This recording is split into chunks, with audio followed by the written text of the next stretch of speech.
तो चलिए आज हम जानेंगे कि एलजी के इन्वर्टर कंप्रेसर को किस प्रकार से चेक किया जाता है, वो सही है कि नहीं है। ठीक है, उसको किस प्रकार से पीसीबी से अलग किया जाता है, क्योंकि सिस्टम में जाएंगे तो सारा सिस्टम लगा होता है, समझ रहे ना। जब फ्रिज के अंदर जाएंगे तो ये सारे सिस्टम कनेक्ट होते हैं, तो किस प्रकार से निकाल करके हम मल्टीमीटर से श्योर हो जाएंगे कि आपका ये कंप्रेसर सही है कि नहीं है। ठीक है, अब इसके लिए हमें क्या करना होगा कि यहाँ पर जो कनेक्टर लगा होगा, देखिए यहां पर जो क्या होंगे कनेक्टर लगे होंगे, इस कनेक्टर को हमें रिमूव करना होगा। इस कनेक्टर को क्या करना होगा, रिमूव। तो इसको हम इस प्रकार से पकड़ेंगे, इस प्रकार से पकड़ेंगे और कनेक्टर को बाहर निकाल लेंगे ऐसे। देखिए यदि ये ना निकले तो आप टेस्टर या स्क्रू ड्राइवर का भी माध्यम से इसको आप निकाल सकते हैं इस प्रकार से। देखिए जब कनेक्टर को अलग कर देंगे तो ये पूरी वायरिंग अलग हो जाएगी और इसके बाद आप किसका इस्तेमाल करेंगे, क्लैंप मीटर या मल्टीमीटर, कुछ भी होना चाहिए। अब जो क्लैंप मीटर होगा इसको हमें कहां सेट करना होगा, कंटिन्यूटी पॉइंट पे, यानी इस प्रकार से हम इस पे क्या कर देंगे,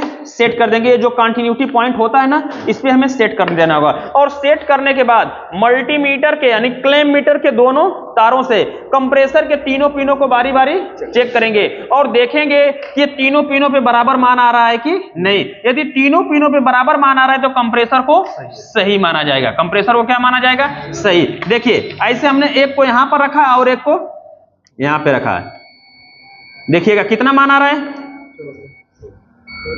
रुकिए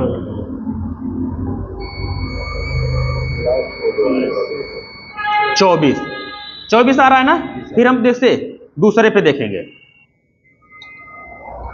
देखिए 24 आ रहा है ना। फिर हम तीसरे पे देखेंगे, तीनों को बारी बारी चेक करेंगे,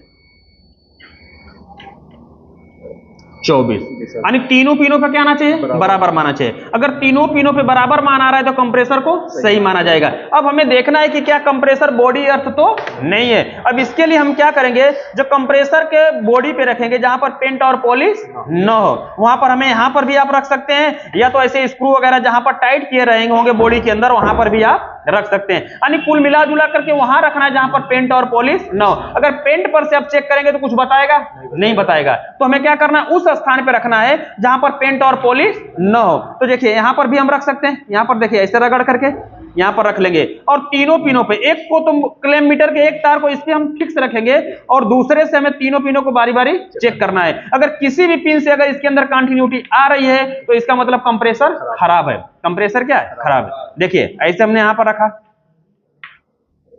यहां पर रखा, यहां पर रखा, किसी से आया नहीं आया। अगर किसी पॉइंट से नहीं आया तो इसका मतलब कि 100% कंप्रेसर आपका क्या है, सही है। खराब क्या होगी, पीसीबी होगी। खराब क्या होगा, पीसीबी होगा। अब पीसीबी को हम क्या करेंगे, चेक कर लेंगे, ध्यान से देख लेंगे कि ये सही है कि नहीं है। जब पीसीबी अगर खराब होगी, पीसीबी अगर खराब होगी तो कुछ ना कुछ इसके अंदर जला होगा, कुछ ना कुछ इसके अंदर क्या होगा, जला होगा। जैसे देखिए हमारी खराब पीसीबी है, ये क्या है, खराब। अब जलने का ही पहचान होगा कि इसके अंदर जो कैपेसिटर होगा ये फट गया होगा। कैपेसिटर क्या फट गया, तो देखने से हमें पता चल गया कि कैपेसिटर क्या है, फटा हुआ है। तो इसका मतलब कि आपका कंप्रेसर सही है, खराब क्या है, पीसीबी है। तो देखिए क्या होता है कि यदि आप ऐसा देखते हैं और डायरेक्ट ला करके, यदि आप फ्रिज के पीसीबी का कैपेसिटर फटा हुआ था तो आप जाएंगे मार्केट से तुरंत नया लेकर आएंगे, तुरंत क्या करेंगे, नया लेकर आएंगे और तुरंत लगा देंगे, तुरंत क्या करेंगे, लगा देंगे। तो अगर ऐसा अगर आप करते हैं तो यदि हो सकता है कि ये फटा था किसकी वजह से, कंप्रेसर खराब होने की वजह से।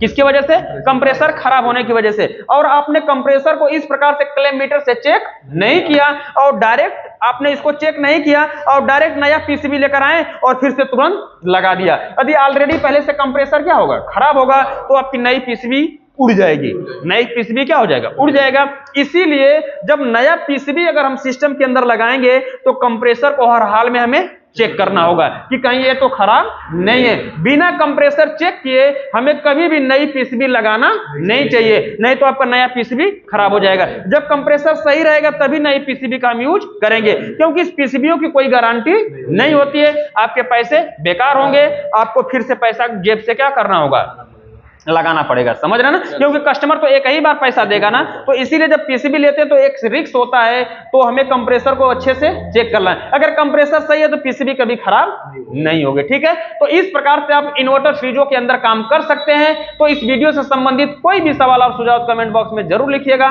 वीडियो देखने के लिए बहुत बहुत धन्यवाद।